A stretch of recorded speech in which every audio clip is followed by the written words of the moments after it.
ఆశగా అడిగింది మాతో సావాసం, హాయిగా నవ్వింది మాతో సంతోషం. మధురమైన మమకారం మా ఇంటి పేరు అంటే, మనసు మీటు అనురాగం మా మాట తీరు అంటే, బతుకంటే ఎంత బాగుంటుందా అనుకోదా లోకం.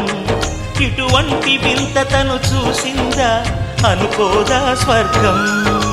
సరే పమాగరే సరే సరే సా. ఆశగా అడిగింది మాతో సావాసం, హాయిగా నవ్వింది మాతో సంతోషం.